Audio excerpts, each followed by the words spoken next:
final da aula vai ter aviso da comissão, tá? Já ela está já tá gravando, falando professora. aqui. Oi, meu bem. Já está gravando. Tá? Vocês estão vendo aí, né? Pois então tá bom. Então, gente, bom dia a todos. Hoje é a nossa terceira aula, né, nesse tema de vocês, no S3. Eu acho que a gente dá tem mais umas 4 ou 5 por aí. Ainda bem que vocês gostam de mim, né? Porque nós me encarar mais 4 vezes, aí a gente encontra de novo lá no S4, se eu não me engano, a gente vai se encontrar no S7, ou seja, vocês não vão se ver livre de mim tão cedo, né? Eu espero, né? Deixa eu só dizer outra coisa. A gente vai continuar no mesmo esquema que a gente fez da outra vez. Eu sei que tem um chat aqui, mas é muito difícil para mim eu acompanhar várias pessoas ao mesmo tempo do chat. Eu prefiro que vocês, na hora, acionem. Por exemplo, se a Érica quiser falar, na hora que ela aciona o microfone, eu visualizo e ela diz, professora, tá certo? Aí eu paro e explico. Se eu não entendi isso aqui, você diz, professora, aí eu digo, pois não, tá certo? Vamos trabalhar nesse diálogo, que eu acho que ajuda todo mundo, tá bom? Ok? Não vamos ficar só eu falando, não, que eu vou ficar doidinha aqui. Então, assim, se vocês tiverem dúvida, tiverem que colocar alguma coisa, pode acionar o microfone. É como eu disse para vocês, como a gente ainda tem várias outras aulas, se não der tempo para a gente terminar isso aqui hoje, a gente vai e termina mais na frente. Sem estresse, tá bom? Ok? Então, vamos começar. A gente, na primeira aula, a gente falou de propriedades gerais, a gente fez uma bela revisão do S1, e também na segunda eu já vim falar para vocês da imunidade inata. Então, a gente viu que a gente tem 2 tipos de imunidade, né, de forma de proteção. Nós temos a inata, que é aquela que, pelo nome, a gente já viu, que vem com o nascimento. Os nossos neutrófilos estão prontos, nossa pele está perfeita, tá certo? Agora, existe a outra defesa. Caso alguma coisa aconteça com a imunidade inata, ela não consiga combater o invasor, né, o antígeno, então nós precisamos acionar a imunidade adquirida. E a gente viu também que existe uma pessoa que está nessa conexão entre inata e adquirida, que eu até brinco com vocês e chamo de fofoqueira do sistema imunológico, a célula dendrítica, que a gente vai falar um pouquinho dela hoje. Entendeu? Então, essa aula de hoje é uma preparação para a imunidade adquirida. Eu preciso que vocês compreendam o que a gente vai conversar hoje, que o título é Processamento e Apresentação de Antígeno, onde eu vou falar do papel dessa célula dendrítica. E por que eu preciso falar de processamento? Existe todo um porquê nisso daí, porque as células da imunidade celular, elas são as células dos linfócitos T. Então, os linfócitos T, gente, eles não reconhecem uma bactéria íntegra, eles reconhecem partes dessa bactéria. Vocês estão vendo a minha figura, não estão? Tá aí meu primeiro slide, eu coloquei essa figura linda aqui. Vocês estão vendo que tem uma coisa verde-limão, olha a cor mais linda do mundo? Essa coisa chama verde-limão. E vocês estão vendo que tem um negocinho vermelho, a cor mais linda sendo destacada no centro dessa coisa verde-limão? Então, veja, vocês estão na posição de linfócitos T. Então, vamos imaginar que todo esse grupo que está aqui agora são linfócitos T. Então, olha, se quem está por trás dessa coisa verde-limão é a célula dendrítica. Ela está mostrando para vocês essa estrutura vermelha aqui. Essa estrutura vermelha, na imunologia, nós chamamos de peptídeo. Então, o que é o peptídeo? É um fragmento, né? Vamos imaginar que o antígeno aqui seja uma bactéria. Então, isso aqui é um pedacinho, é uma sequência de aminoácidos, de mais ou menos estourando 10 a 20 aminoácidos. Ou seja, é um fragmento da bactéria. Na imunologia, nós chamamos de peptídeo, ou peptídeo antigênico, ou peptídeo do antígeno, ou peptídeo da bactéria, como eu estou dando o exemplo aqui, tá certo? Então, vocês, como linfócitos T, vocês estão vendo isso aqui, esse vermelhinho aqui, que vocês estão vendo o peptídeo. Então, isso é importante, essa aula, para que vocês compreendam que os linfócitos T, tanto o helper quanto o citotóxico, ele só reconhece isso aí, o peptídeo. Não adianta você mostrar para ele uma bactéria inteira que o linfócito T não conhece. Ele não reconhece. Se ele não reconhece, ele não pode ser estimulado. Então, eu preciso de alguém que capture o antígeno, que processe, né? Ou seja, degrade esse antígeno. É como se essa célula estivesse lapidando o antígeno para mostrar somente esse pedacinho para os linfócitos T, tanto o helper quanto o citotóxico. Tá vendo como os linfócitos T são exigentes? Eles querem que essa célula que está por trás disso faça esse trabalho. E essa célula aí é exatamente a fofoqueira do sistema imunológico, é a célula dendrítica. Veja que ela, a função dela, olha a função de uma célula dendrítica. Função da célula é apresentar peptídeo. Então, ela está fazendo exatamente isso para vocês, apresentar um peptídeo. E vocês, como os linfócitos T, vocês estão reconhecendo esse peptídeo aí, tá certo? Esse é o principal coisa que eu já queria que ficasse aqui da introdução. Vamos só rever uma coisa aqui. Aqui onde está ocorrendo a infecção, né? Ocorreu a infecção, todos os componentes da inata vão simplesmente exercer suas funções aqui. A bactéria entrou, passou pela pele, o macrófago começou a fagocitar, o neutrófilo veio, fagocitou, ou seja, uma reinfecção continuou, porque esse patógeno é virulento e ele conseguiu driblar todas essas defesas iniciais.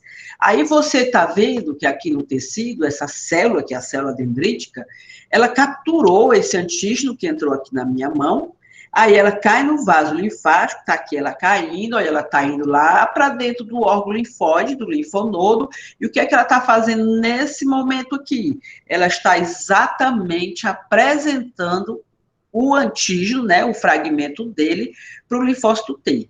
Então, aqui, gente, tem início a outra defesa, a defesa tardia. Então, a gente já pode também saber daqui, aonde ocorre o encontro da célula dendrítica com os linfócitos. Ocorre dentro dos nossos órgãos linfóides secundários. Quais são eles? Linfonodo, né? Então, você tem linfonodo em tudo quanto é canto. No baço, é outro órgão linfóide secundário, tá certo? A gente vai conversar isso depois, ok? Então, a gente tem que pensar no seguinte, se a imunidade inata falhar, o que a gente vai fazer? E aí, morre? Não, a gente tem que lembrar que tem essa célula dendrítica, que ela vai capturar, você veja que ela muda a cara, né? Agora ela está com raiva, porque ela está numa situação de apresentadora, e ela vai se encontrar com esse rapaz, que é o linfócito helper, veja que ele está sorridente, mas no momento que ele se encontra com ela, ele já muda a cara. Por quê? Porque agora ele está chamado linfócito efetor, que vai participar da nossa defesa, tá certo? Eu vou só reforçar uma coisa que eu disse no S1. Esse linfócito aqui, que ainda não se encontrou com antígeno, que a célula dendrítica ainda não apresentou o antígeno para ele, a gente chama ele de linfócito virgem. Lembra do termo que eu disse isso para vocês no S1? Ou então você diz assim, linfócito naive, né, que o livro chama muito esse termo, o linfócito inocente, exatamente como a Camila está dizendo. Eu gosto muito de usar o termo virgem, né, porque ele é inocente, né, então ele não encontrou. Aonde é que ele vai, né, reconhecer esse antígeno? Olha, aqui dentro do linfonodo. Nesse contexto aqui, eu já não chamo ele de virgem, ele está sendo ativado, a gente vai ver isso quarta-feira. Entendeu? Mas é o mesmo linfócito, só que ele está em determinadas fases. Hoje vocês estão no S3, vocês são diferentes do pessoal que eu encontrei no S1, vocês estão mais amadurecidos, com certeza. Então, aqui é o virgem, e aqui eu já posso dizer que é o linfócito ativado. Quando ele está pronto para participar da infecção, então eu não chamo mais ele de ativado, eu já chamo ele de efetor. Efetor é porque ele já está no ponto de participar da nossa resposta imune. Aí ele sai do linfonodo e ele vai exatamente lá no local onde está ocorrendo a infecção participar da nossa defesa. Então, aí vocês vão ver já o linfócito helper como TH1, como TH2, a gente vai falar muito dessas criaturas da quarta-feira, tá certo? Só para lembrar que nós temos dois tipos de imunidade adquirida, a imunidade celular e a imunidade humoral. Quando você Professor, pensar em... Pois não, meu bem.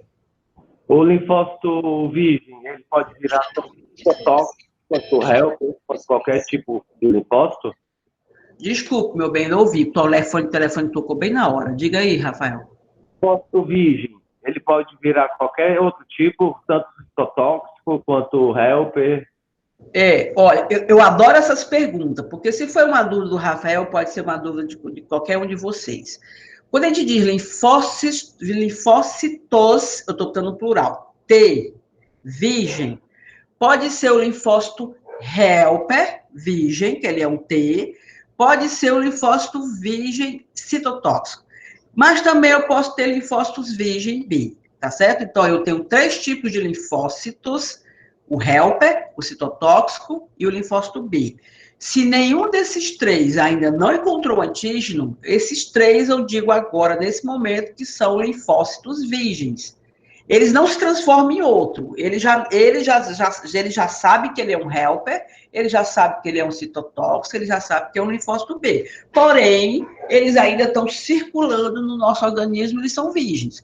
Por exemplo, eu acabei de comentar para vocês que eu ainda não encontrei com coronavírus, tá certo? Mas veja, eu tenho linfócitos, tanto HELP, quanto citotóxico, quanto B, que já estão programados para se encontrar com o coronavírus. Eles estão torcendo, porque eles são virgens, olha, eu vou brincar agora, eles estão torcendo para perder a virgindade, porque eles só vão perder a virgindade quando encontrar com o coronavírus, e eu torcendo para eu não encontrar com o coronavírus. Eu tenho esses 3 linfócitos aí, circulando no meu organismo, loucos para encontrar com o coronavírus. Mas como eu não pretendo me encontrar com o coronavírus, eles vão circular e vão continuar virgens, tá certo? É no sentido de não encontrar com antígeno. Agora, a partir do momento que sair a vacina, aí já muda. Eles vão ser ativados, eles vão se transformar em efetores e vão me proteger no futuro, tá certo? Ok, Rafael? Ok? Entendido, obrigado. Pronto. Então, nós temos... Professora, Pois não. agora a senhora falou e me deixou uma dúvida. Então, os Diga. virgens, eles já têm uma certa especificidade, mesmo sem ter sido exposto? Tipo, como que a senhora tem... Perfeito o que você disse. Érica, nós temos linfócitos para coisas que ainda nem surgiram nas nossas vidas. Então, nós temos, graças a Deus, clones de linfócitos, eles já são predestinados, eles foram gerados, os T no timo e o B na medula óssea já estão programados para participar da nossa resposta imune contra coisas que nós nunca vimos na vida, tipo coronavírus. Tá certo? Então, graças a Deus que nós temos isso.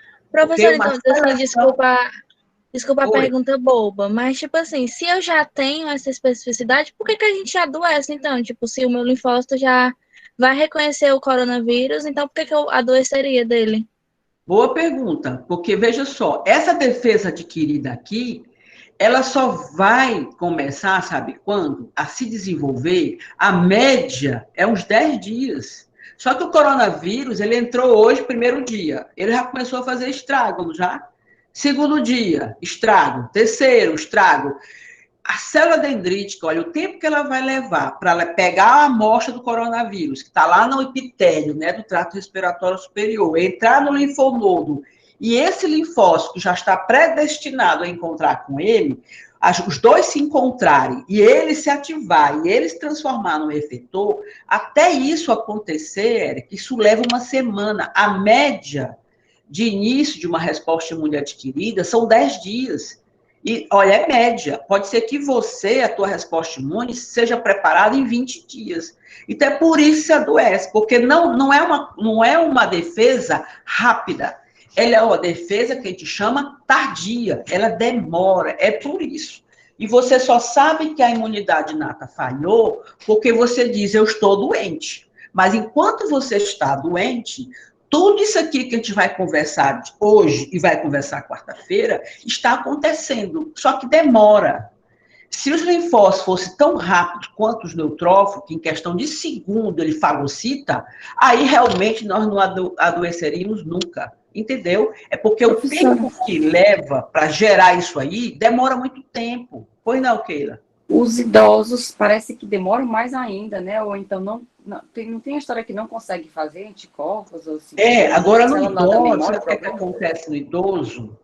No idoso é porque você tem uma coisa, existe uma coisa chamada imunossenescência, ou seja, há um envelhecimento do sistema imunológico, tá certo? O linfócito de vocês é um linfócito extremamente jovem, apto, rápido, demora uma semana, demora 10 dias ou até mais, mas é um linfócito bom. Agora, um linfócito de um idoso de 70 anos, ele já está envelhecido, nosso sistema imunológico envelhece. Entendeu? Então, isso que acontece da diferença do idoso. Aí você diz, e a criança? Já a criança é diferente. O sistema imunológico da criança ainda não está amadurecido o suficiente.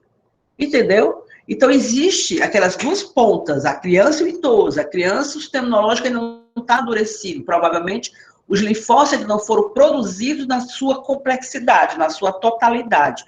Já o idoso, ao envelhecimento dessa resposta. Para você ter uma ideia, o neutrófilo, vocês viram, vocês, jovens, ele sai do vaso, chega no tecido, gente, isso é questão de minutos a horas.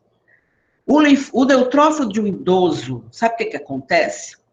Ele é mais lento, e ele ainda faz uma coisa que é engraçado. Ele vai ao longo do... Você não lembra que ele é cheio de grânulo? E dentro do grânulo tem cheio de enzimas microbicidas? O neutrófilo do idoso, no meio do caminho para o tecido, ele vai, mas ele vai lento, né? Então, no meio do caminho, ele ainda vai, tipo, botando grânulo para fora. Ou seja, ele causa lesão no tecido. Geralmente, o certo é que ele fagocite e os grânulos fiquem dentro, para ele não causar dano ao redor. Já no idoso, ele vai devagarinho, ele vai lento, e ele ainda vai, sem querer, eu acho que ele se estressa, né? Aí ele vai rebolando assim os grânulos, e sem querer vai ocorrendo lesão. Então, as lesões, elas são mais proeminentes no idoso, inclusive, do de vocês, tá certo? Ok? Existem grandes diferenças entre as idades. Vocês estão numa fase maravilhosa, por isso é à toa que vocês, quando se encontram com o coronavírus, a maioria de vocês, gente, vai ser aquela coisa assintomática, dá até raiva, né, vocês não têm nada. Aí, alguns de vocês, né, todo mundo riu com aquela frase, criticou a frase lá do nosso presidente, que chamou de gripezinha, mas vocês, né, vocês vão ter essa gripezinha. Ou seja, é porque o sistema imunológico de vocês é muito bom, entendeu? Agora, o idoso não, olha aí, se há os linfócitos com lentidão, eles não estão tão bons, eles estão envelhecidos, então o vírus, ele começa a entrar, fazer estrago, aí não dá tempo, entendeu? Não dá tempo deles terem essa coisa que vocês têm, que é assintomático, e nem ter essa infecção leve, tá bom? Ok? Então, vamos voltando. A Érica agradece a resposta da pergunta dela, que a senhora talvez não tenha lido. Eu só queria fazer um comentário adicional, que o nosso sistema imune tem os linfócitos imaturos, né, os virgens, e que também os patógenos em si, principalmente os vírus, eles mutam bastante. Exatamente. Então, eu não tenho imunidade para as mutações dos próprios vírus, como da influenza, que muta todo ano, tem vacina nova. Exatamente. Aí cada ano tem uma onda de gripe que acaba com as pessoas, porque justamente ainda não temos a imunidade para essa nova mutação viral que está vindo todo ano. Porque na verdade, Rafael, por exemplo, eu tomo vacina contra o influenza todo começo de ano.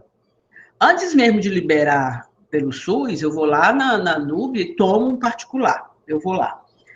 Então, por que eu faço isso todo ano? Porque, como você disse, ele sofre mutações muito rápidas. A resposta imune, a imunidade que eu desenvolvi o ano passado, não serve mais para ele. Ele mudou de roupa, é outro vírus. Então, eu preciso estar estimulando sempre a minha resposta imune, tá certo? Rafael, eu quero só fazer uma correção no que você disse. O livro, o Abas, ele não é um livro, não, viu? Não estou ocupando o Abas, não, porque se você ler no inglês é totalmente diferente. A tradução do Abas, ele chama o linfócito virgem de imaturo. Ele não é imaturo, ele é maduro. Isso é um erro de tradução. Ele é maduro, porém, ele é virgem. Porque linfócito imaturo é aquele linfócito que acabou de sair da medula óssea, entrou no timo para amadurecer. Aquele linfócito que foi lançado do timo, e que é o linfócito virgem que eu estou me referindo, ele é maduro. Isso é um erro de tradução, tá certo? Se você for no Abas em inglês, ele não usa esse termo, ele chama de naive. A tradução de naive é inocente, não é imaturo. A imaturidade, eu sei que a pessoa que é jovem é imatura, mas no linfócito dá a impressão que imaturo é aquele que não chegou nem no timo. Então, o timo é um órgão que é importante para a maturação do linfócito. Então, quando ele sai, ele é maduro, ok? Porém, inocente, tá certo? É só uma correção da tradução do Abas, tá bom? Então, vamos continuar, gente.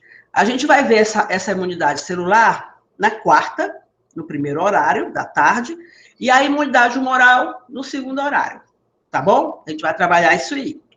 Então, olha, esses dois aqui são os companheiros da imunidade celular. Olha esse aqui, helper. Olha aqui, citotóxico. São todos dois linfócitos T. Eles são importantes para combater patógenos que vivem dentro da célula, que nós chamamos de patógenos intracelulares, tá certo? Então, esse aqui, quando você olha no leucograma, né, que vocês vão trabalhar hemato agora, quando você olha no esfregaço sanguíneo, esse é o linfócito que a gente viu no S1. Aí, se eu perguntasse para ele, professor, isso aqui é um linfócito, mas ele é o T-helper ou o T-citotóxico? Pela microscopia, essa microscopia óptica, você não consegue fazer essa distinção, não. Tanto que o leucograma, quando você vê lá os valores de linfócitos, ele está somado ali. O T-helper, o T-citotóxico, o linfócito B, e ainda tem a natural killer, que é um tipo de linfócito.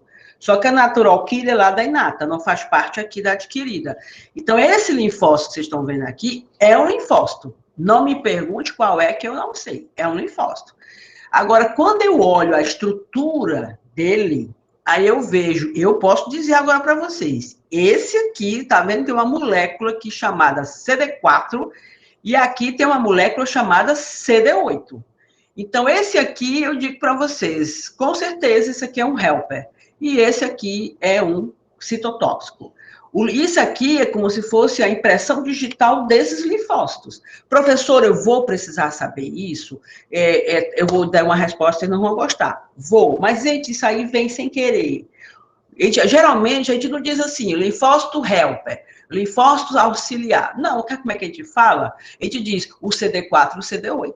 Então, por trás desse termo, eu estou me referindo ao helper, ao citotóxico, tá certo? Porque isso é como se fosse a impressão digital deles. O dia que vocês forem trabalhar como infectologista, existe um exame que diz assim, você vai solicitar para o paciente, eu quero que você vá lá no Emílio Ribas e faça a contagem do CD4 e do CD8. Aí o Emílio Ribas, olha, o resultado, ele sabe exatamente o que você está pedindo. Aí você recebe o resultado, então você sabe que eles estão fornecendo para vocês, olha aí, imunofenotipagem. Eles estão dizendo para você quantos CD4 tem e quantos CD8 tem. Isso é importantíssimo para você avaliar o paciente com AIDS, entendeu? Porque a relação é 2:1. Então, no paciente que está muito grave, essa inversão muda. E ele avalia o paciente com AIDS fazendo esse exame. Dosagem de linfócitos T-helper e T-citotóxico, tá certo? Então, eu estou reforçando isso porque eu preciso que você já sedimente, quando eu falar do CD4, eu estou falando do helper, quando eu falar do CD8, eu estou falando do citotóxico, tá certo? Então, outra coisa, onde é que ocorre o encontro do helper, olha, eu já estou usando aqui o termo, e do citotóxico virgens com os antígenos? Sempre lembre disso, ocorre dentro dos órgãos linfóides secundários. Outra coisa que eu quero chamar a atenção de vocês, você está vendo que eu botei uma cruz aqui? Uma cruz aqui. Essa cruz, gente, às vezes o aluno confunde, mas quando a gente bota cruz, significa que o linfócito tem na membrana dele uma molécula CD4. Essa cruz significa presença. E essa cruz, esse aqui não tem CD8, então ele tem o CD8. Então, a gente, geralmente, o livro se refere como CD4 positivo, CD8 positivo, tá certo? Então, olha aqui o baço.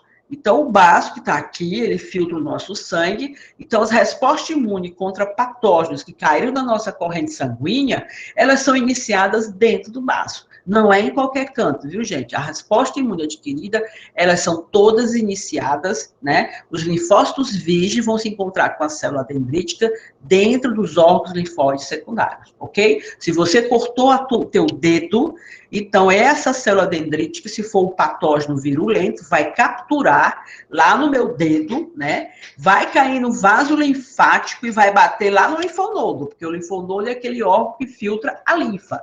Então, aquele edema gerado ali cai no vaso linfático e vai lá para o linfonodo. Então, ela leva lá para o linfonodo, tá certo? Caiu na corrente sanguínea, é o baço, tá bom? Ok? Então, isso que eu quero que fique desse slide aqui. Outra coisa que é importante, olha aqui, gente, todas essas bolinhas. Vocês têm ideia, só um minutinho, Rafael, para eu concluir. Vocês têm ideia dessa quantidade de linfonodo que nós temos, dessas bolinhas? Vamos imaginar um linfócito helper virgem, um CD4 virgem, que acordou hoje de manhã junto comigo. Então, ele acordou, ele estava bem aqui. Ele entra aqui, gente, ele vasculha esse linfonodo atrás de uma célula apresentadora que apresente para ele um peptídeo que ele reconheça. Se ele não reconhecer nada aqui, aí ele sai daqui, entra nesse. Aí não reconheceu nada aqui, ele sai e entra nesse. Então, veja, ele circula, gente, entrando e saindo do linfonodo, entrando e saindo do baço, entrando e saindo do órgão que tem bem aqui também, que é aqui do intestino grosso tem um apêndice secal, aqui tem placas de Paia, que também são órgãos linfóides secundários. Então, gente, ele fica vasculhando o nosso organismo. Então, veja o que ela me perguntou, professora, por que demora tanto? Porque vamos imaginar que o linfócito está bem aqui, mas o antígeno que ele reconheça, que ele está predestinado a reconhecer, gente, vamos imaginar que esteja bem aqui. Para ele sair daqui e chegar até aqui, gente, ele percorre isso aqui tudinho. Não existe uma sequência. Ele entra e sai, entra e sai. Pode ter certeza que ele pode demorar, mas ele chega aqui. Ele pode demorar 24 horas, 48 horas, tudo isso. E ainda tem mais. A célula dendrítica tem que entrar aqui para mostrar para ele. Então, ela fica esperando, enquanto ele circula feito louco aqui. Agora, vamos imaginar, ele fez isso durante 24 horas, entrou e saiu, entrou e saiu, entrou e saiu, não encontrou ninguém, porque eu não estou com coronavírus no meu corpo. O que acontece com esse pobre coitado? Começa tudo de novo, amanhã, depois, torcendo para se encontrar com o coronavírus, que eu espero que ele se encontre jamais dentro do meu organismo. Entendeu? Então, lembre disso, tá bom? O que é que o Rafael ia perguntar? Pode perguntar, Rafael. Não, é porque eu fiquei um pouco perdido naquele slide onde aparece o baço. 2 slides atrás. O que é que tem? Esse mesmo, se a senhora poderia sintetizar a função do baço. O baço, mas dentro do sistema imunológico, né? Porque o baço tem várias funções. Por exemplo, dentro do sistema imunológico, o baço, vocês vão estudar, não sei se já estudaram, ele tem dentro dele o que a gente chama de polpa branca e polpa vermelha. São 2 regiões. A polpa vermelha é lá onde acontece uma coisa chamada hemocaterese. Não sei se alguém da hemato já disse esse nome feio. Isso não me pertence, viu? É da hematologia, isso aí. Hemocaterese, a gente chama isso, eu aprendi isso quando eu fiz um curso de especialização em hemato, que lá nessa região é onde ocorre o cemitério das hemácias. As hemácias senis, que não servem mais para transportar o nosso oxigênio, chega na polpa vermelha, lá você tem macrófago e eles começam a retirar essas hemácias que não servem mais. Mas a resposta imune, o estímulo para a imunidade adquirida, o encontro entre a célula dendrítica e os linfócitos virgens, ocorre na polpa branca, tá certo? Então, eles ficam ao redor de uma arteríola que tem ali, a arteríola central. Então, o sangue, quando entra ali, existe célula dendrítica lá dentro, né, tecido, ela captura e fica esperando o linfócito entrar ali. Então, o início da resposta imune contra patógenos que caem na corrente sanguínea ocorre dentro da polpa branca do baço, tá certo? Ok? Perfeito, obrigado. Tranquilo, Rafael?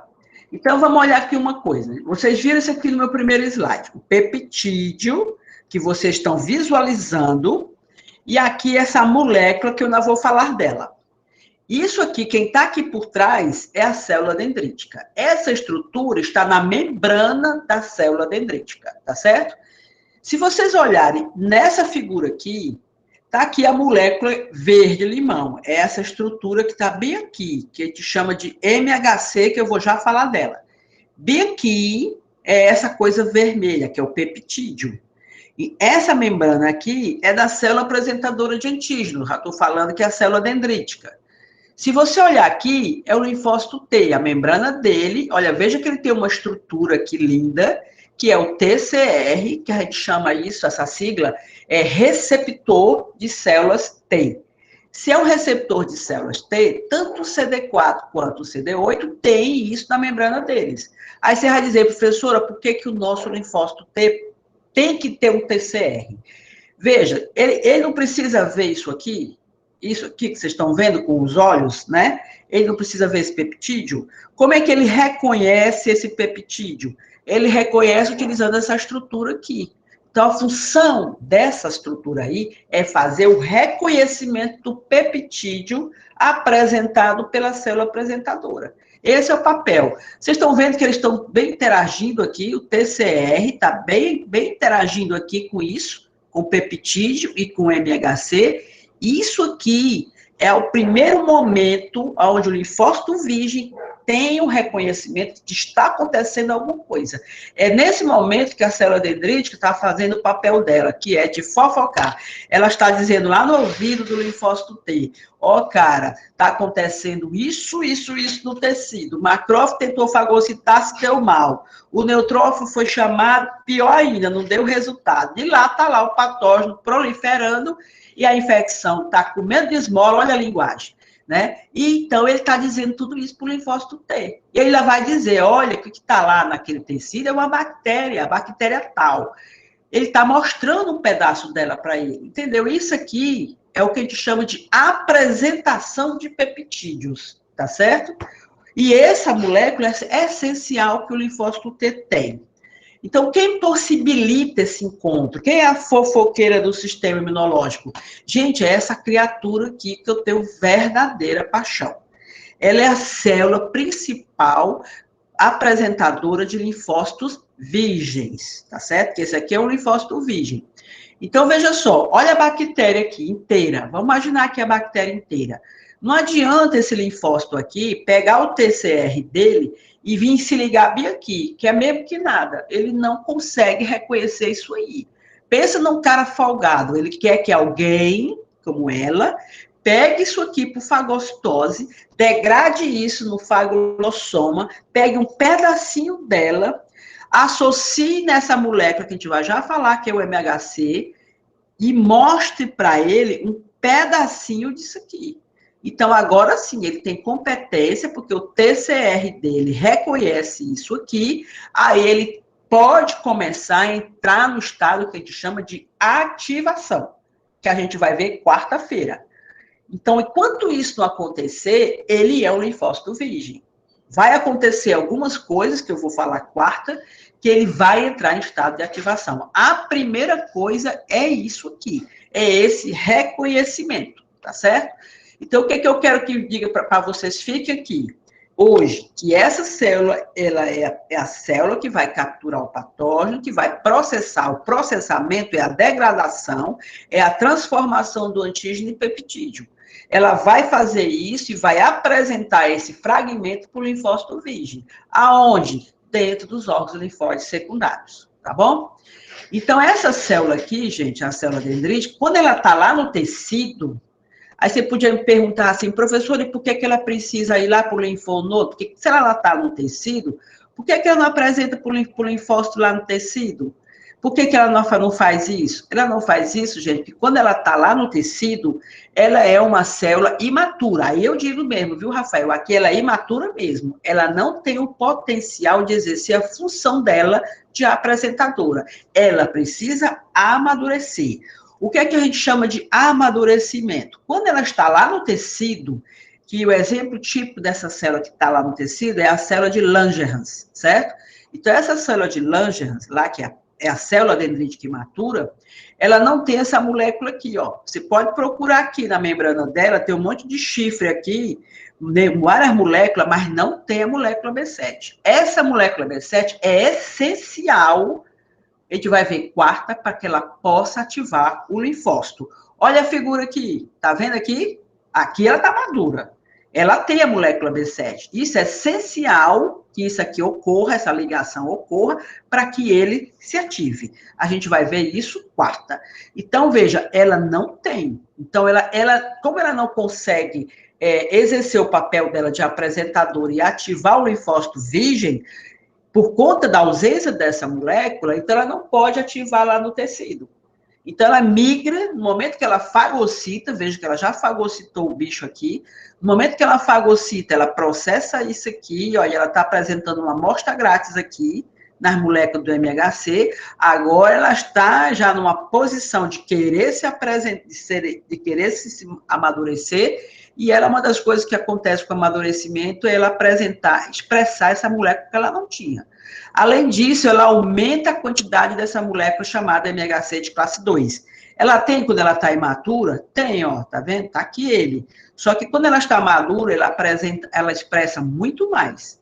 Então, o que é que ela ganha com o amadurecimento? Aumento dessa expressão dessa molécula MHC, que eu vou já dizer para que serve.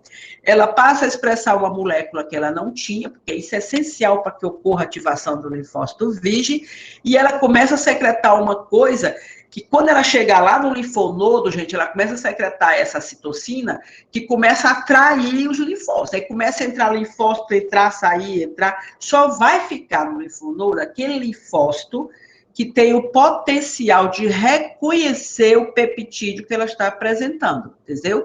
Então, aquele linfócito que está lá no meu dedão do pé, ele, de repente, ele se sente atraído para ir lá para o meu linfonodo que está na minha região da axila, do lado esquerdo. Olha, ele está lá no meu dedão do pé, mas ele vem para cá, porque ele, de repente, ele vai naquela entra e sai de linfonodo, e ele é atraído, porque ela fica só jogando isso cai na corrente sanguínea, como quem dizendo, ei, cara, entra aqui. Vários entram, né? Porque não é uma coisa exclusiva. Mas ela aumenta o fluxo de linfócitos aonde ela está, tá certo? Isso é uma coisa também muito importante. Olha ela migrando, gente. Tá aqui ela na pele, imatura, né? Aqui ela está imatura. Aqui ela capturou, está vendo o bucho dela cheio, ela já está expressando no MHC de classe 2. Aí ela se desliga do tecido, cai no vaso linfático. Nesse caminho, ela começa a expressar a molécula B7.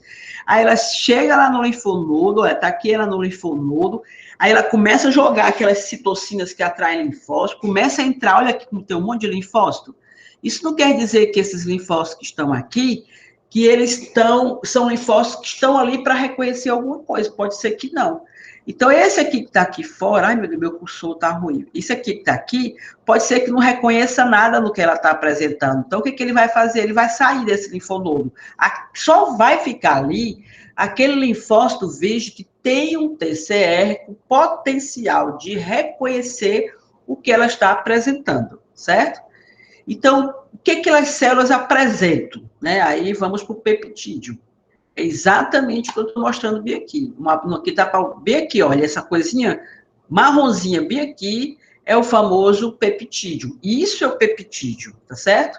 É o peptídeo que ela está apresentando. Então, eu quero reforçar mais uma vez isso aqui para vocês. Olha aí, olha, você lembra do Pokémon? Eu só vejo o povo doido no meio da rua com esses Pokémon loucos.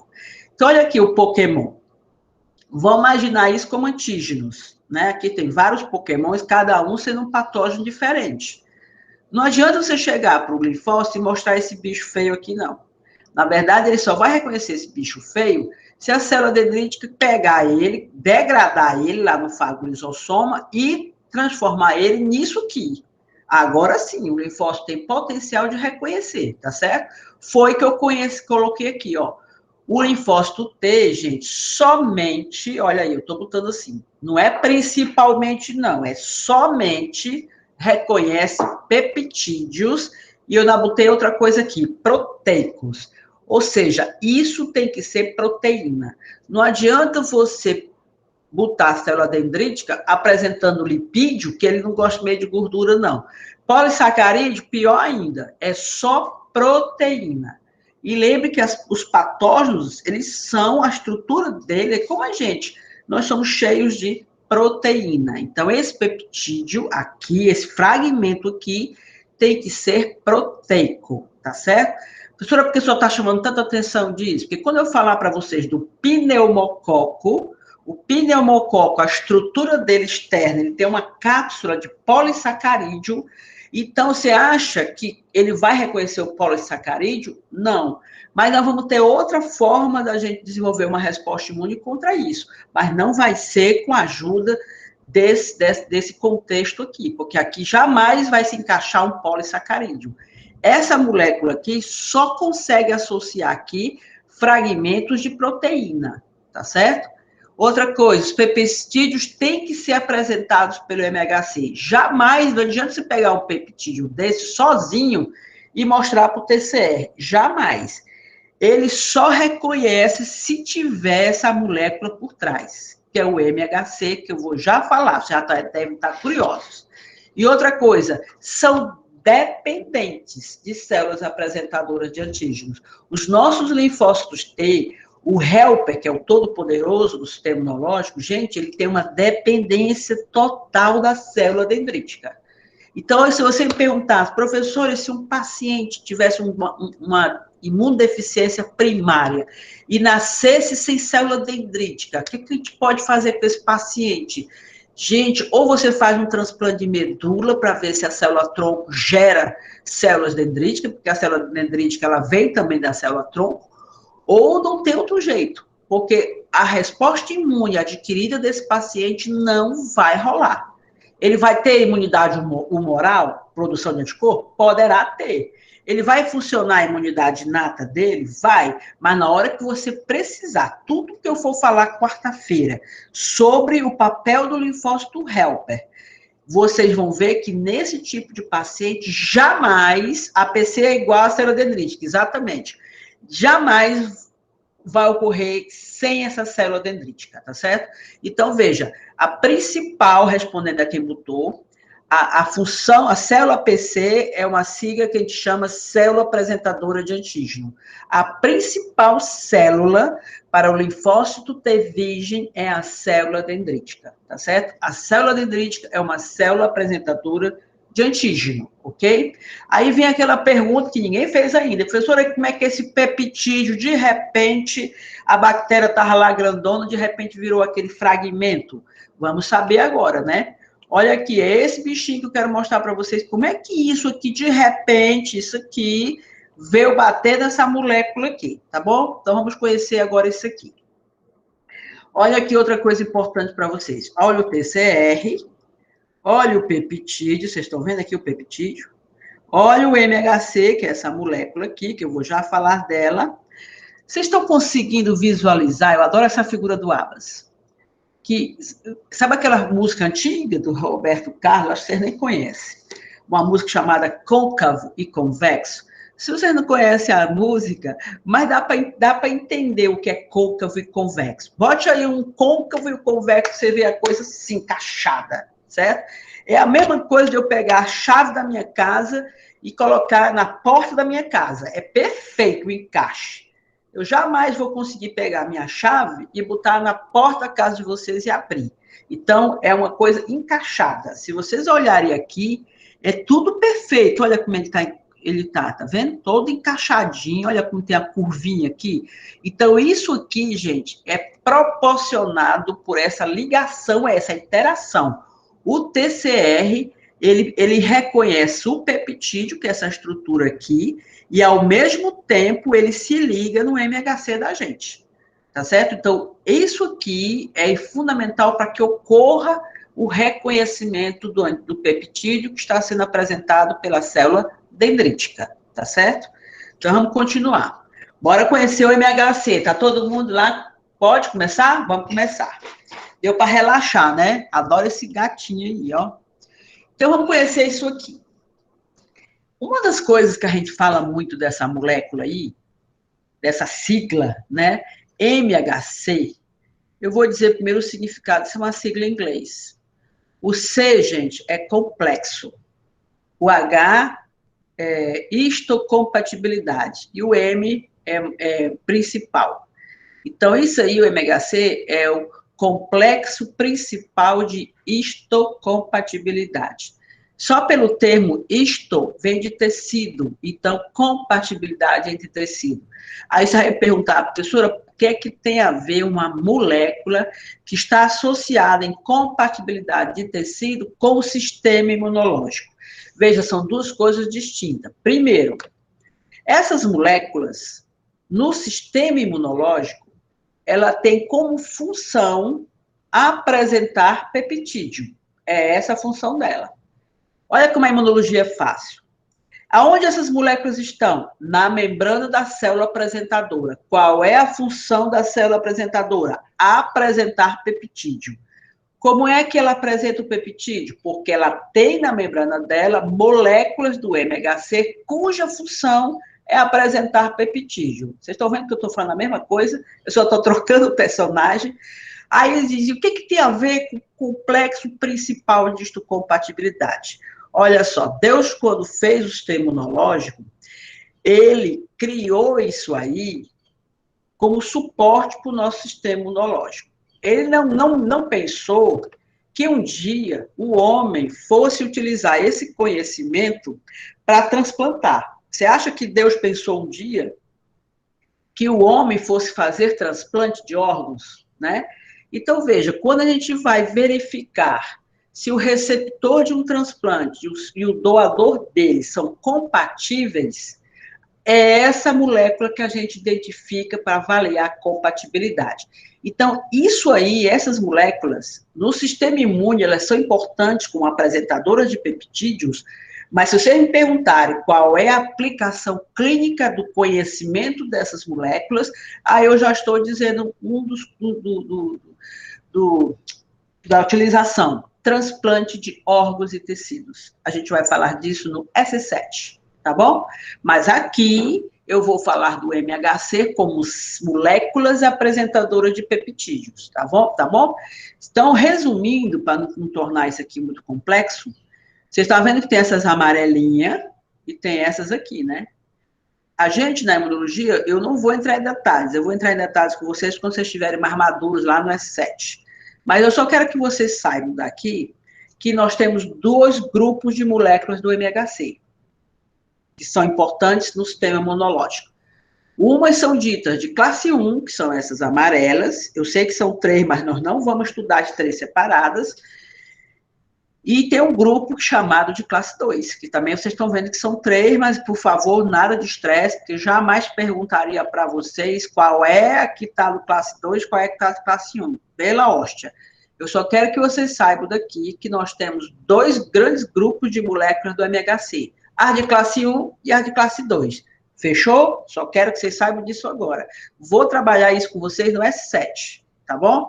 Então, essas moléculas, se vocês estão vendo, elas estão na membrana das nossas células, que eu vou já mostrar quais são, tá certo? Então, isso seria uma aplicação clínica desse conhecimento, tá certo? Essa aqui é a molécula de classe 1 e essa de classe 2.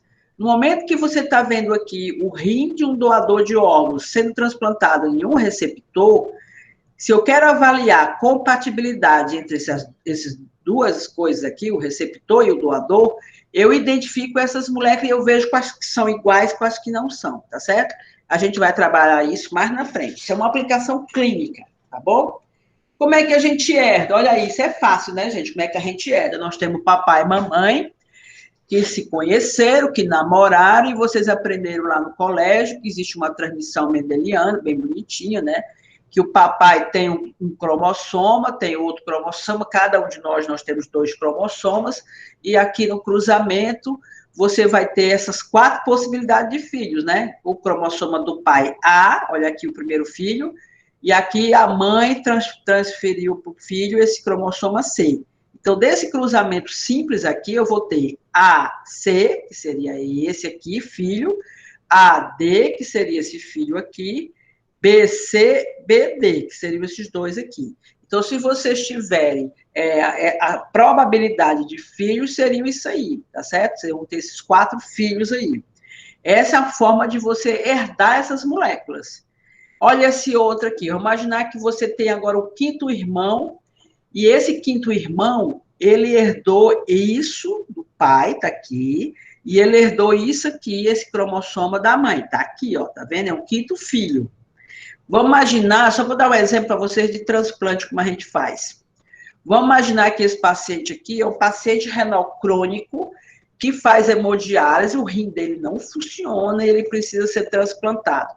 Então, geralmente, eles vão em busca de um doador de órgãos entre os irmãos. Tá aqui ele aqui, ó.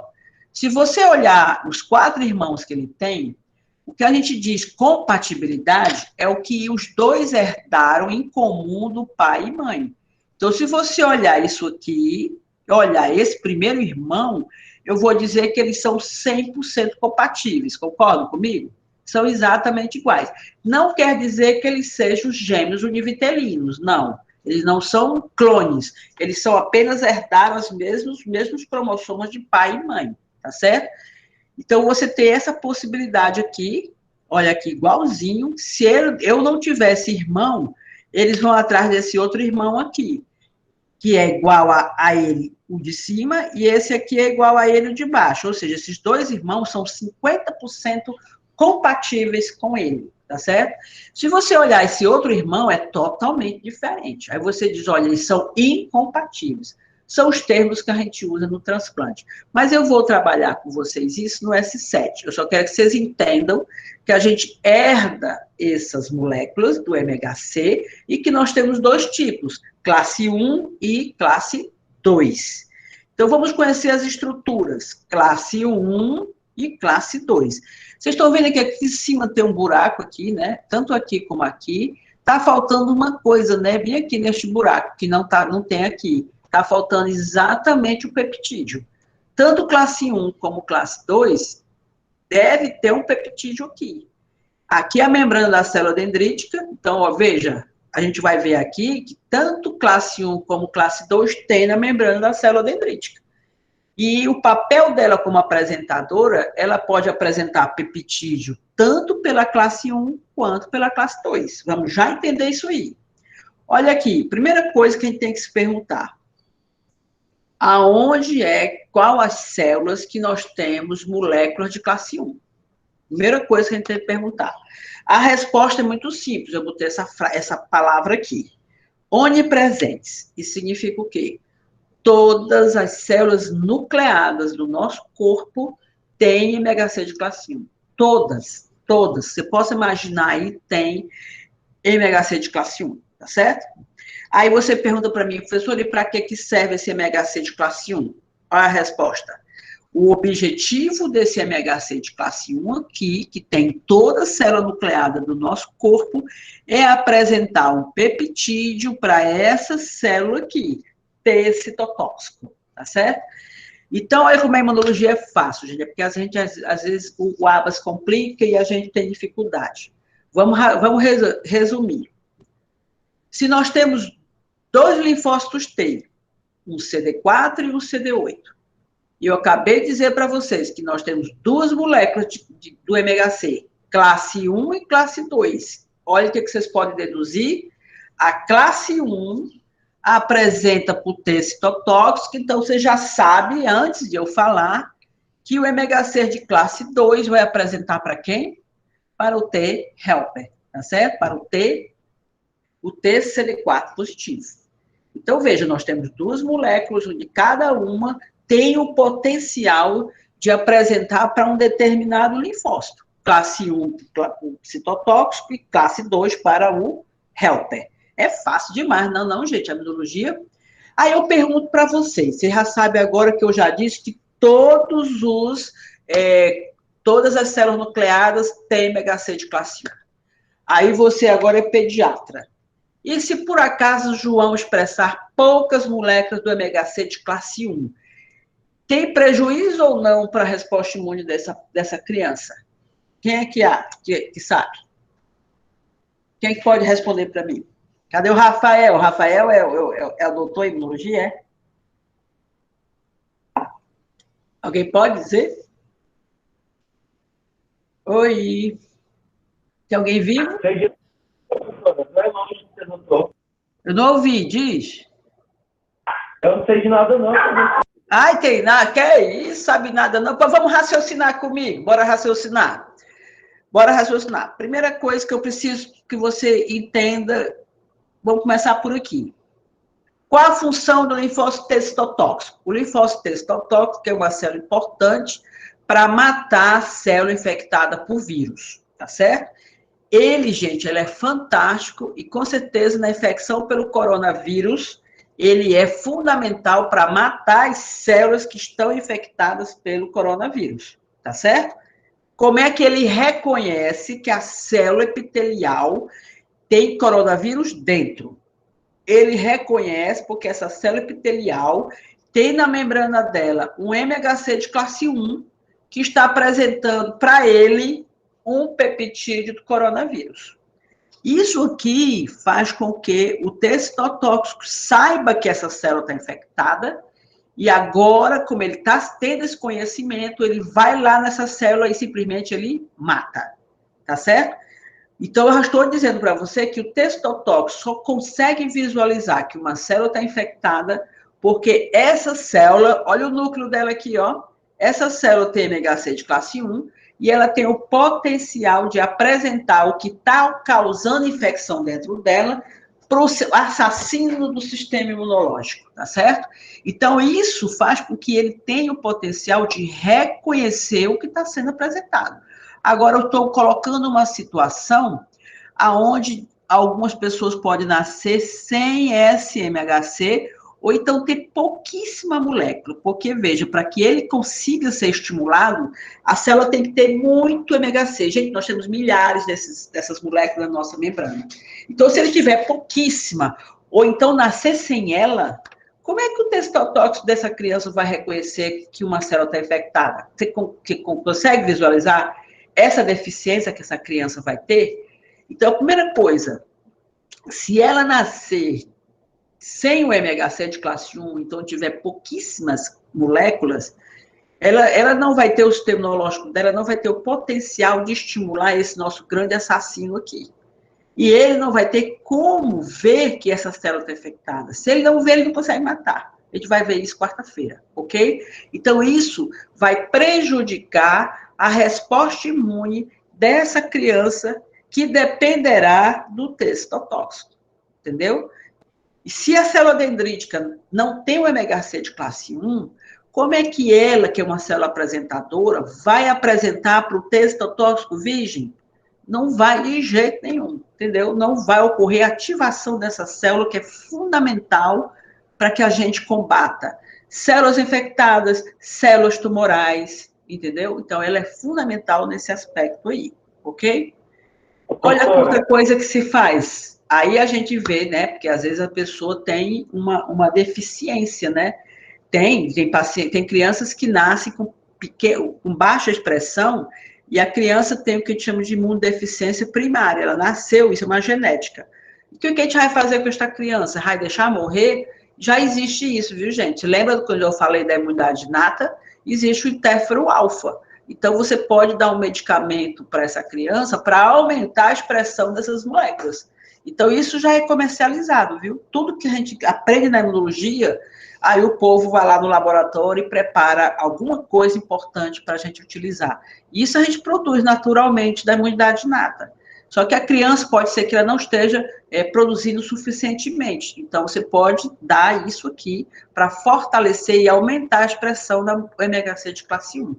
E esse interferon, só um minutinho, Rafael, e esse interferon é tão importante que vai aumentar a citotoxicidade dele e ajuda a natural killer. Pois não? Esse reconhecimento de MHC deve ficar parasitas intracelulares como leishmania e mycobacter, porque é bem parecido, né? Exatamente. Qualquer patógeno que você possa imaginar intracelular, né? Se tiver no citoplasma, a gente vai ver agora, se esse patógeno tiver no citoplasma, então ele vai ser apresentado via MHC de classe 1. Tá certo? Se tiver no citoplasma da célula, aqui você está vendo um vírus no citoplasma, ó.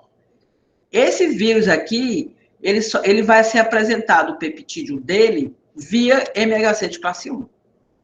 Tá certo? Ok? Entendi. Tranquilo? Tá. Então, olha aqui, produzir interferon-alfa. Então, no momento que você estimula a célula, né, a produzir, ou então você está dando uma droga para isso, você está fortalecendo a defesa antiviral do paciente. Isso já estão usando muito, isso inclusive para o tratamento de pacientes graves do coronavírus. Dá o interferon-alfa o paciente. Não sei se eu botei a caixinha aqui, botei, ó, tá aqui o remédio, ó. Vocês verem que eu não estou mentindo, viu, gente? Tá aí, ó. Só não sei quanto é o preço, não, porque isso aí geralmente o SUS dá para o paciente do SUS, né? O Ministério da Saúde compra para o paciente do SUS. Eu não sei, se você quiser comprar isso na farmácia, quanto custa um troço desse. Mas se você quiser fortalecer a defesa de um paciente para estimular o reconhecimento do testosterox, aumentar a expressão do MHC de classe 1, já existe isso sendo utilizado como terapêutica e vocês poderão, no futuro, utilizar isso como médicos, certo? Então, a gente já sabe a função do MHC de classe 1, aí a de 2 eu já disse, né? Só que eu vejo que eu não botei o de presentes. Eu botei, olha aqui, ó, olha quem tá aqui, ó. Quem é que tem MHC de classe 1? Essas são as 3 células apresentadoras que nós temos. A célula dendrítica, macrófago e linfócito B. Mas se eu perguntasse quem é a principal célula apresentadora para linfócito virgem, é a célula dendrítica. Esses dois apresentam em outro contexto, que a gente vai ver depois, tá certo? Mas veja só, qual é a função? Então, veja, a função dessa molécula do MHC de classe 2 aqui é apresentar peptídeo, mas para quem? Para o linfócito helper, tá certo? Para o linfócito CD4. Então, a gente já viu. Classe 1, o testotóxico, classe 2 para o CD4, tá certo? São 2 moléculas, 2 linfócitos T. Aí você vai me perguntar agora, ninguém perguntou. Professor, e o linfócito B? Vocês vão ver, quando eu falar de imunidade humoral, que o linfócito B não precisa de MHC, nem muito menos de célula apresentadora. Pense num cara independente. Então, você pode deduzir que o linfócito B, quando ele vai reconhecer o antígeno, ele não reconhece peptídeo, não, viu? Ele reconhece o antígeno mesmo. Ele vai lá e interage com a bactéria inteira. Quem gosta dessas coisas lapidadas aí, quem é exigente no sistema imunológico, são os nossos linfócitos T, que depende da célula apresentadora, que só vê se for peptídeo e só vê se for proteína. O linfócito B, gente, ele reconhece proteína, lipídio, polissacarídeo, o diabo que vier, o níquel, qualquer porcaria que você botar para ele reconhecer, ele reconhece, tá certo? A gente vai ver isso também na semana que vem. Não percam.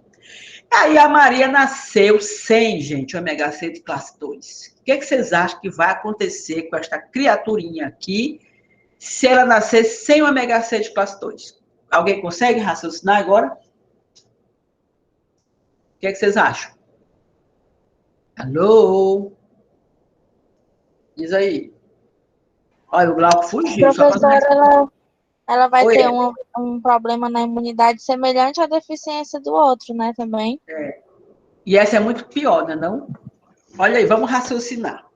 O helper é o centro do universo imunológico. Toda e qualquer resposta imune adquirida, você precisa estimular o teu helper. O helper é o líder. O helper, ele vai ser aquela célula que vai ter o potencial de ativar o testotóxico, se você precisar, em alguma infecção, ele vai ter o potencial de ativar o linfócito B, se ele precisar de anticorpo para a infecção, ele tem o potencial de ativar o macrófago, ele tem o potencial de ativar o neutrófilo, ou seja, ele é o líder. Ele, quando é ativado, ele consegue arquitetar o melhor plano de ataque. Entendeu? Então, veja só. Se eu estou dizendo para vocês que, na maioria das vezes, o nosso linfócito B depende do T-helper para produzir anticorpo, e se você não conseguir conseguir estimular o linfócito T helper, como é que você vai produzir anticorpo? Tá entendendo? Entendeu, Érica? Então, se o linfócito T helper não conseguir reconhecer o que está sendo apresentado para ele, como é que ele vai se ativar? Ele vai morrer virgem. Como é que ele vai se ativar? E se ele não se ativar, como é que ele vai arquitetar o melhor plano de ataque? Veja que o nome dele é T helper, T auxiliar. É a célula que a função dele é auxiliar outras células. Se ele não é ativado, se ele não consegue reconhecer o que está acontecendo no nosso organismo, como é que ele vai se ativar? Como é que ele vai conseguir, após a ativação, auxiliar outra célula para participar da infecção? Ele não vai conseguir fazer isso daí. Então, pense numa imunodeficiência cruel. Isso aqui é pior do que a AIDS, porque a AIDS, o paciente adquire o HIV e o HIV detona esse linfócito aqui. Destrói ele, né? Essa criança nasceu sem a função primordial dessa célula, de reconhecer o que está sendo apresentado pelo MHC de classe 2. Então, veja aí a situação grave dessa paciente aqui. A ausência do MHC de classe 2 é cruel, porque a imunidade adquirida, que depende do T helper, não vai acontecer. Tá certo? Ok? Eu posso aumentar o MHC de classe 2? Posso. Também já existe isso sendo usado na terapêutica. Lá é o interfero alfa, aqui é o interfero gama, é outra citocina, que eu aumento a expressão do MHC. Mas se o caso da criança for genético, ela não tem o gene que vai codificar essa molécula, não adianta você dar terapêutico, porque o problema dela é genético, é a ausência de um gene. Então, aí, numa situação dessa, só o transplante de medula óssea resolveria para ela, tá certo? Ok? Como são gerados? Olha aí a cara de vocês agora. Gente, eu falei que tinha um peptídeo, mas ninguém perguntou, professora, esse peptídeo vai aparecer de onde? De onde é que veio esse tal desse peptídeo? Então, eu vou resumir isso aqui, porque é uma coisa que, às vezes, o aluno acha complicado, mas eu só preciso que vocês entendam duas coisas importantes daqui. Vamos imaginar aqui, existem duas vias de apresentação. Vocês viram que a célula dendrítica, como ela tem núcleo, ela tem classe 1. Como ela é uma célula apresentadora profissional, ela tem classe 2. Ou seja, ela tem as duas moléculas. Olha aqui, ela tem tanto esse aqui, que é o classe 2, como ela tem esse amarelinho, que é o classe 1. Concorda comigo? Ela tem esses dois. Então, se ela tem os dois, gente, ela pode apresentar tanto o peptídeo por citotóxico, que é o CD8, como também ela pode apresentar por T-helper, ok? Então, vamos nós. Olha o peptídeo aqui, ó. Tá vendo aqui? E olha aqui, ó, peptídeo. Da onde é que esses peptídeos vieram? Vamos voltar aqui na origem. Olha aqui isso aqui. Isso aqui, vamos imaginar que sendo uma bactéria. A via endocítica é porque a célula dendrítica capturou, ela fagocitou. Aqui ocorreu já a emissão de pseudópodes, então ele está sendo invaginado, isso aqui. Aqui é o fagossomo, tem o fagossomo, ocorre a fusão com o lisossomo para formar o fagolisossomo, são as etapas da fagocitose, e naquele vacúolo que degrada, que é o fagolisossomo, essa bactéria aqui foi degradada em peptídeo, ó, tá vendo? Agora eu já tenho um monte de pedacinhos da bactéria, que seria essa ponta da bactéria, estão aqui dentro. Aqui, dentro da nossa célula, tem um retículo plasmático rugoso. O retículo plasmático rugoso, onde ocorre a produção das nossas proteínas, tanto o MHC de classe 2 como o MHC de classe 1, eles são produzidos como todas as nossas proteínas, não tem nada de diferente. Então, o que acontece? O MHC de classe 2, ele sai daqui, do retículo, acredite se quiser, mas ele vai se encontrar com o vacúolo que tem um peptídeo no citoplasma, ocorre uma fusão desses dois vacúolos, esse peptídeo se encaixa bem aqui, ó, no MHC de classe 2, aí ele vem aqui para a membrana, e isso ele consegue, essa membrana vai ocorrer a fusão com essa, aí ele faz assim, ele vai se exteriorizar, certo? Então, aqui você tem, se você me perguntasse, professora, aonde os peptídeos apresentados pelo MHC de classe 2, apresentado por linfócito HELP, aonde eles foram gerados? Eles foram gerados dentro do fagolisosoma. E eles foram obtidos a partir da fagocitose, tá certo?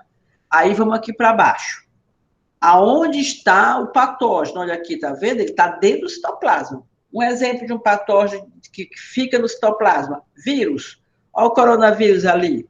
Então, o coronavírus, gente, quando ele está aqui, ele já foi formado, ele está aqui inteiro, ele vai ser degradado em peptídeo também para ser apresentado para o citotóxico.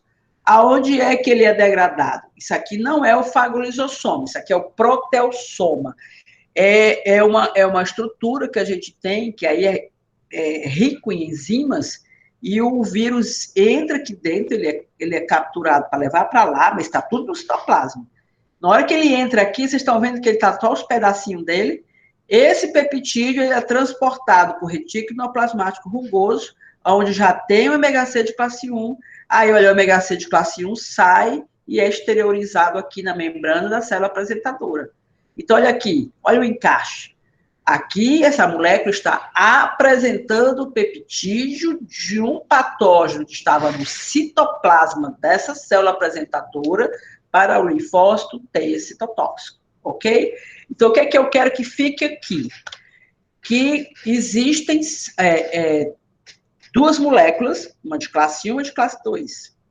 Cada uma delas tem o potencial de ativar um determinado linfócito, apresentar o peptídeo para um determinado linfócito. Classe 1 apresenta o peptídeo para o T citotóxico, classe 2 apresenta o peptídeo para o T helper, certo? Aonde o peptídeo que está sendo apresentado pelo MHC classe 2 é gerado? Dentro do fagolisosoma, ele é processado no fagolisosoma. Aonde o peptídeo de classe 1 é gerado? Dentro do proteossoma, tá certo? Esse vem do meio externo, foi fagocitado, a bactéria estava aqui, foi fagocitado, e esse está dentro do citoplasma da nossa célula, tá certo? Eu quero que você só memorize isso daí. Então, aqui ele mostra, pois não, mas se o patógeno, no caso, for uma própria célula do nosso corpo, essas mesmas vias que, tipo, acontecem, a formação... aí você está considerando uma célula nossa, né, sendo apresentada, é isso? Então, a célula nossa está aqui, ela vai ser fagocitada, o fragmento da nossa célula, da nossa proteína, vai ser apresentado por essa via, ok? Então, é uma coisa que está fora. É igual o que acontece nas doenças autoimunes, né? A nossa proteína está fora, ela é capturada, ela é apresentada por essa via aqui, ok? Aí, professora, mas não tem proteína nossa aqui no citoplasma? Tem, é por essa via aqui. Tá certo? Ok? Ok, tranquilo?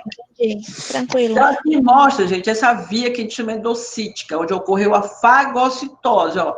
Aqui está o fagossomo, né? Aqui tá, já foi degradado, olha a bactéria que não foi degradada, aqui já é o fagolisossomo, ocorreu a ligação do peptídeo no MHC de classe 2, aí ele vai, ó, sendo exteriorizado, tá aqui. Quem é o linfócito que vai se encostar bem aqui para reconhecer o que, é que a célula dendrítica está apresentando? Se aqui é MHC de classe 2, então não precisa nem eu dizer, eu vou desenhar aqui o TCD4, certo? E olha aqui, o vírus aqui dentro, no citoplasma, ele não foi fagocitado, o vírus entra, né? Ele está aqui no citoplasma, entra nesse tubinho, parece uma tubulação tigre. Olha como ele é degradado no proteossoma e é transportado por retículo, ele se encaixa nessa bolinha aqui da molécula. Aí, olha aqui a molécula saindo, então, olha aqui ela exteriorizada, certo? Então, essa célula, o que ela está fazendo nesse exato momento? Ela está processando o antígeno e agora ela está, nesse momento aqui, apresentando o peptídeo. Se eu fosse desenhar o linfócito que vai reconhecer esse peptídeo, eu desenharia aqui o TCD8, T citotóxico, tá certo? Olha aqui a gente com fome. A proteína no citoplasma da nossa célula, passando por proteossoma. Olha os peptídeos desse antígeno. Aqui, então, existe um grupo de proteínas que está na membrana do retículo, que é o TAP, pega os fragmentos, rebola para dentro do retículo plasmático, aí se liga na molécula, aí a molécula vem para cá, olha aqui, ela aqui, ó. Então, é a molécula MHC de classe 1, está apresentando o peptídeo, para quem, gente, olha quem está aqui, o testotóxico, tá certo? É exatamente o que eles conhecem. Agora, por que eu estou falando disso? Aí vocês podem me perguntar, acho que foi até a pergunta da Érica, por que a gente adoece se esse povo tem tanta gente boa, né? Tem tanto linfócito bom? Gente, a gente adoece porque os patógenos, eles são extremamente virulentos. O patógeno que é virulento, como o coronavírus, ele tem mecanismo de escape, que ele consegue burlar o nosso sistema imunológico. Eu procurei uma figura que tivesse mas não dei, meu Deus, coronavírus, eu não achei. Mas eu vou mostrar para vocês 3 vírus que vocês conhecem. Herpes simples labial. Já viram falar do paciente que tem herpes labial aqui na boca, nos lábios? Vocês já viram, né? Não sei se algum de vocês, se alguém aí tem, né? Então, vamos olhar. Olha aqui. Esse vírus, que é o herpes simples, veja só, digamos que seja ele aqui. Ele é degradado aqui, tá aqui ele, tá certo? Peptídeo. Para ele entrar aqui no retículo plasmático rugoso, para se ligar no MHC de classe 1, para ser apresentado por testotóxico, tem essa proteína que eu chamei para vocês, que é a TAP, é proteína transportadora de antígeno. Então, veja, essa TAP aqui tem que pegar o peptídeo que está no citoplasma e jogar aqui dentro do retículo. Olha o que esse infeliz faz, gente. Ele bloqueia isso aqui. Se ele bloqueia, esse peptídeo aqui não entra aqui. Se ele não entrar aqui, ele não se encaixa no MHC de classe 1. Se ele não se encaixa, como é que o testotóxico vai ver? Tá vendo? Por isso que esse vírus é um vírus que causa latência, né? Vocês sabem, já viram falar esse termo? Então, imagine, quem tem, por exemplo, eu tenho herpes labial, certo? Sabe que circunstância ele aparece nos meus lábios? Quando eu estou estressada. Quando eu estou com muito estresse, então quando eu vou para a praia, que pego o sol sem batom, e eu papoco a minha boca todinha, então nessa circunstância, ele que está aqui, escondido no nervo trigêmeo, que fica bem aqui, ele está ali em latência, ele está ali se fingindo de morto, o sistema imunológico não vê que ele está ali. Por que o sistema imunológico não vê que ele está ali? Porque ele ali está inibindo a apresentação dele mesmo. Então, aqui no nervo trigêmeo, o testotóxico não vê, porque ele vem aqui, pá, bloqueia aqui a TAP dessa célula que tem aqui, e ele fica escondido lá. Quando é que ele sai e não tem medo de aparecer? Quando a minha imunidade baixa. Quando a minha imunidade baixa, ele sai aqui do nervo trigêmeo e vem aqui para a minha célula epitelial dos lábios e começa a causar infecção. Aí o meu sistema imunológico é reativado, né? Aí ele consegue visualizar que eu tô com esse negócio aqui na boca. Aí o que acontece? Quando ele percebe que meu sistema imunológico reativou, que aí é meu linfócito de memória, aí ele sai daqui, ele volta de novo para cá e se esconde. Então, ele consegue provocar uma infecção latente da gente, porque ele bloqueia isso aqui, gente. Quando ele quer se esconder, quando ele está vendo que nossa imunidade está ativa, ele impede que o peptídeo dele fique bem aqui. Entendeu? Então, o nosso fenológico a gente não vê. O HIV adora fazer isso também com a gente. Outro, já viram falar desse vírus aqui? Isso aqui é o famoso citomegalovírus. Aí você vai dizer, professor, eu tenho certeza que eu não tenho esse vírus. Aí eu vou dizer para você que você está enganada, porque sabe como é que a gente pega citomegalovírus? Pelo beijo. Eu acho que essa turma, acho que todo mundo já beijou na vida. Então foi beijado, né? Então, esse vírus, gente, ele também causa latência na gente. Sabe o que esse vírus faz? Olha o que ele faz, ó. Ele remove o MHC de classe 1 daqui. Então, antes do peptídeo dele ser jogado aqui dentro, esse vírus faz o quê? Ele pega isso aqui e rebola para fora. Ele rebola antes que o peptídeo chegue nele. Então, ele burla completamente o sistema imunológico da gente. Gente, o HIV faz isso também. O HIV é bom. Fiquei louca atrás do coronavírus para poder mostrar para vocês, mas não tem aqui. Então, tem várias situações. Olha, tem vírus que bloqueia isso aqui, ó. Se o vírus bloquear isso aqui, ele não vira peptídeo. Se ele não vira peptídeo, jamais o testotóxico vai vir. Então, fique só com uma coisa certa. Se nós adoecemos, é porque os patógenos são muito bons. Eles driblam o sistema imunológico. O coronavírus está causando um estrago em 20% das pessoas porque ele é muito bom. Por que mais no idoso? Porque além dele ser bom, o idoso ainda tem um sistema imunológico envelhecido. Olha aí, duas coisas juntas, duas desgraças juntas, tá certo? Que é que estão rindo, hein? Estão brincando, que nunca beijou, é? Então, aqui, resumindo, ó, gente, ó, o TCR, quem é essa célula? Citotóxico. Quem é que está apresentando? A célula dendrítica. Como é que ela apresenta? Por conta do MHC de classe 1, ó, o peptídeo. Está aqui, e aqui é o helper. Veja que, a figura é exatamente igual. Não sei se vocês estão conseguindo visualizar. Olha a figura. A única coisa que o cara que fez essa figura fez, ele trocou o 8 pelo 4 e trocou o 1 pelo 2. Se você for olhar, gente, e aqui é CD8, né? E aqui é CD4. Pronto, o resto aqui é o mesmo contexto. Para que vocês entendam que aqui a célula está apresentando e os linfócitos T estão reconhecendo. Ok? Tranquilo? E para a gente fechar, eu quero mostrar uma coisa para vocês. Eu quero que vocês entendam que para o sistema imunológico, esse MHC, gente, ele é essencial nas nossas vidas. Ele é fantástico. Ele pode atrapalhar os transplantes, porque para você encontrar uma pessoa igual a você, por essas moléculas aqui, alguém que seja igual a você, que tenha, compartilhe o mesmo MHC, sabe qual é a probabilidade? É 1 em 100 mil. Então, 1 em 100 mil pessoas é que você vai encontrar alguém que tenha os mesmos MHC, certo? Aonde é que você pode encontrar alguém que tem um MHC igual ao teu? Na tua família, entre os teus irmãos. Ah, mas eu sou filha única. Eita, complicou, né? Se precisar de um transplante de medula óssea, gente, é complicado.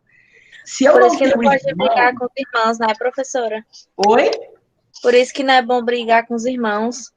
Não, não é bom brigar nem com os irmãos, nem com o tio, nem com o tio, nem com os primos. Eu geralmente aconselho as pessoas a serem amigos da família, né? Porque nunca se sabe se um dia a gente pode precisar de um doador na família, né?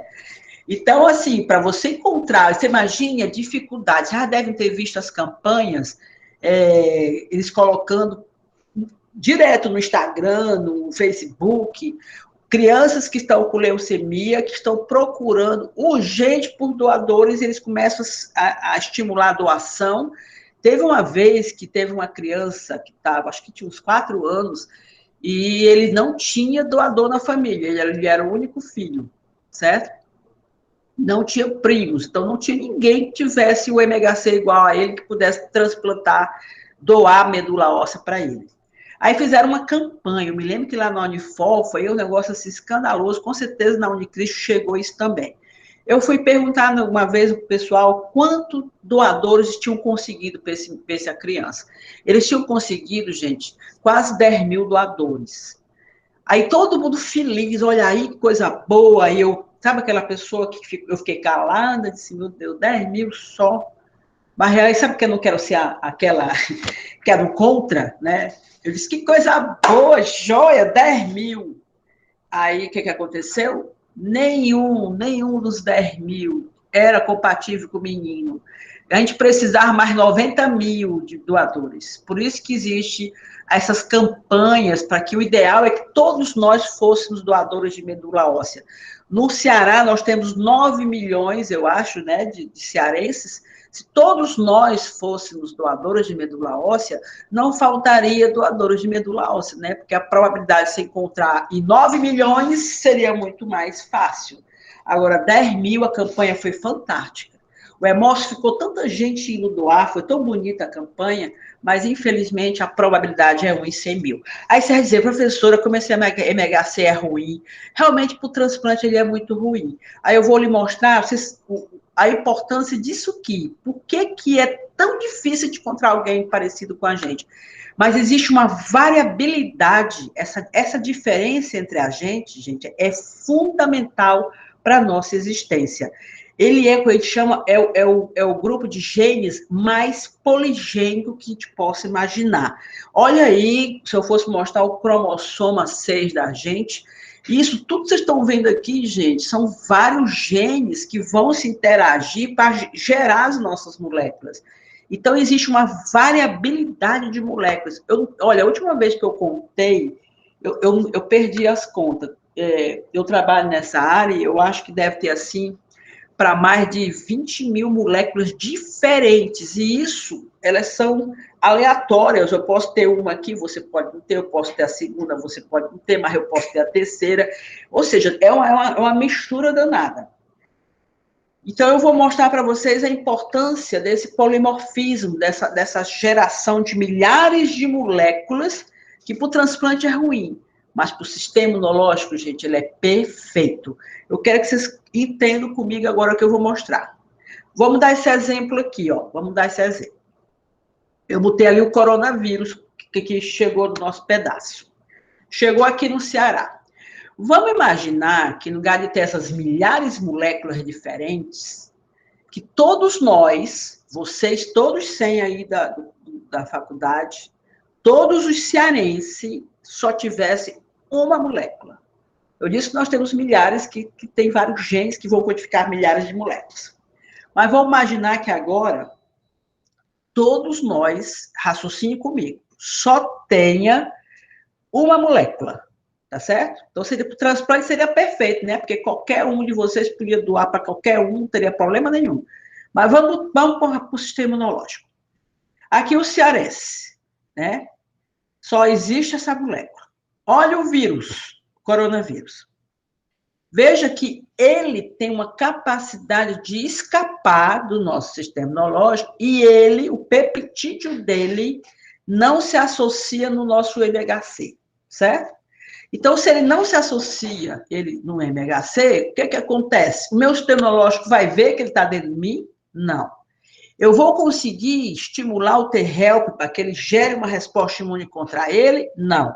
Eu vou conseguir que o testotóxico visualize que tem uma célula infectada com ele para matar? Não. Então, veja, se eu tenho numa população como o Ceará, que tem quase 10 milhões, todos são MHC de classe 1. E esse coronavírus não consegue ser apresentado pelo MHC de classe o X. Então, o que acontece em caráter individual? Se eu for infectada, eu estou lascada. Posso, não é não? Porque o meu sistema imunológico não vai funcionar para desenvolver a resposta imune contra ele. Foi embora, né? Bau foi embora. Bye, professora Silvia. Mas vamos imaginar a nível de população. Olha ali, todos os cearenses, todos com MHC de classe 1, todos na pandemia do coronavírus. O que vai acontecer com o cearense, hein, gente? Olha aí, gente. Olha aí, gente. Cearense ameaçado de extinção.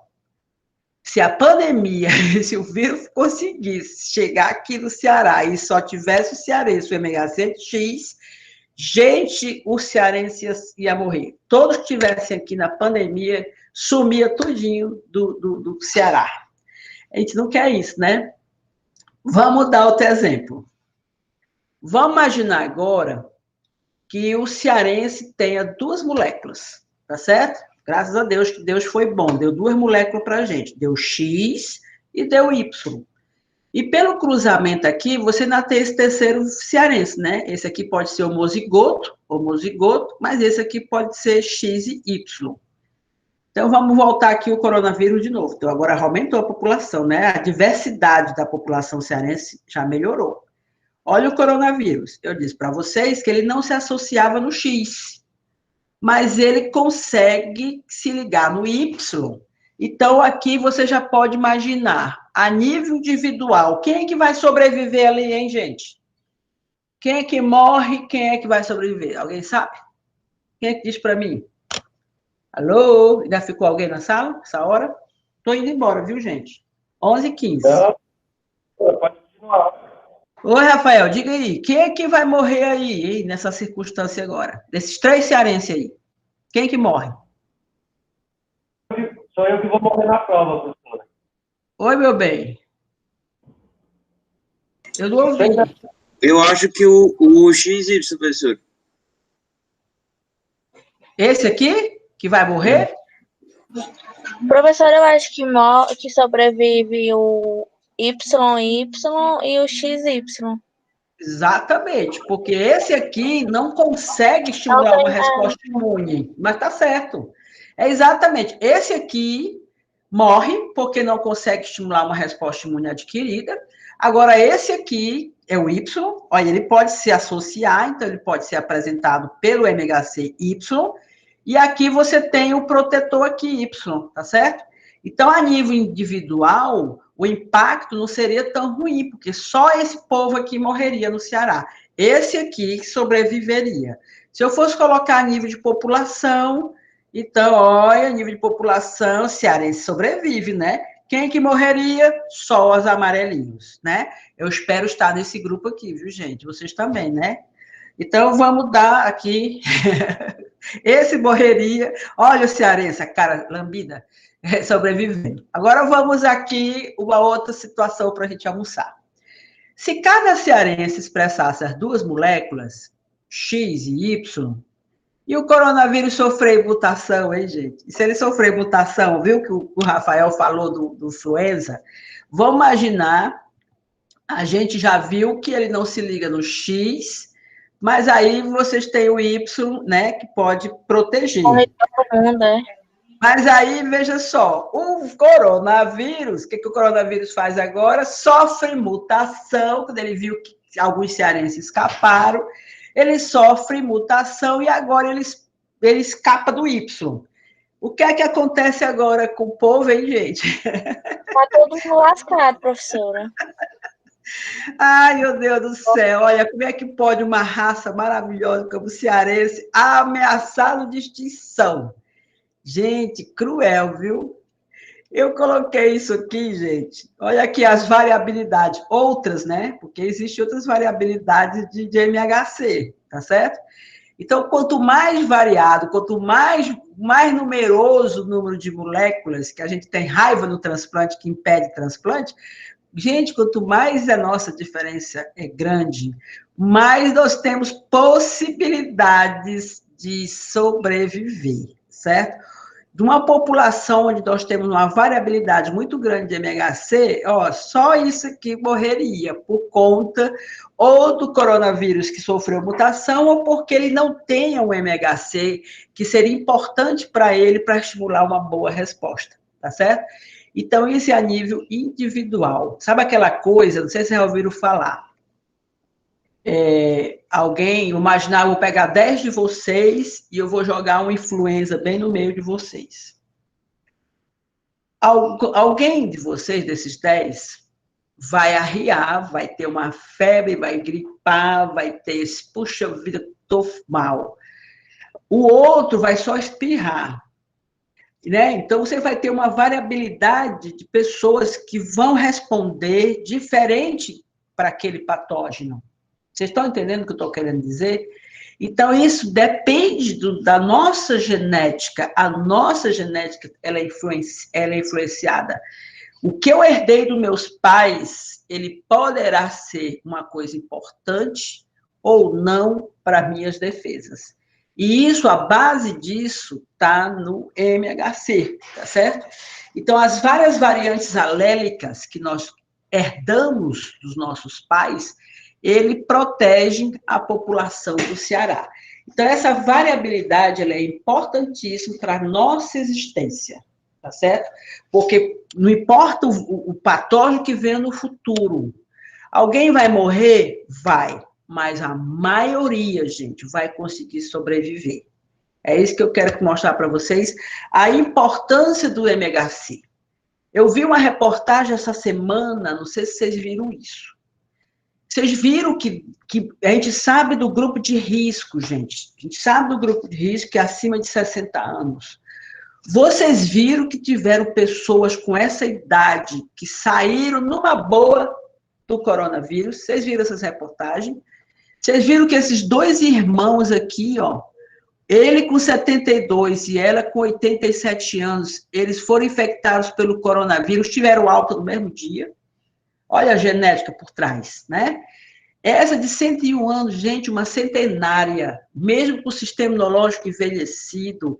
Olha aí, gente, mesmo que ela esteja no grupo de risco, tem essa aqui, se não me engano, essa, até diabetes tinha, ela tinha que a gente chama comorbidades. Olha quantas pessoas idosas sobreviveram ao coronavírus. Eu vi uma francesa tão interessante, ela tinha 102 anos, eu ia pegar o vídeo para mostrar para vocês, ela com 102 anos, gente, ela saiu do hospital, o povo tudo feliz, e ela contou na reportagem que essa já era a segunda pandemia que ela sobrevivia. Ou seja, o que está por trás disso, gente? A genética dela, tá certo?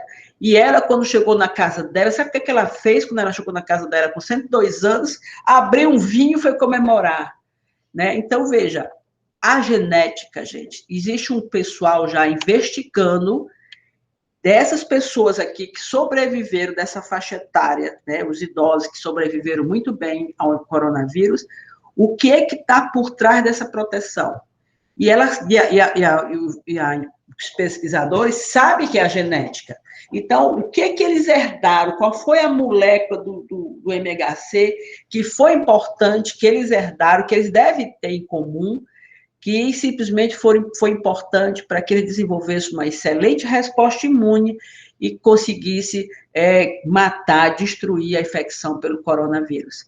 Então, ok, gente? Então, eu quis mostrar para vocês que o MHC ele é extremamente importante e, logicamente, ele é ruim para o transplante por causa da dificuldade de se encontrar alguém igual a você, mas ele é extremamente importante para o nosso sistema imunológico. Ok? Tudo bem, gente? Podem perguntar, estou à disposição. Curiosidades. 11h22. Ainda vou almoçar cedo, hein, gente? 11h22. Vamos, Professora, a aula foi ótima, viu? Vou perguntar aqui. Episódios para os próximos. Oi, meu bem. Ô, professora, muito obrigado. Foi ótimo.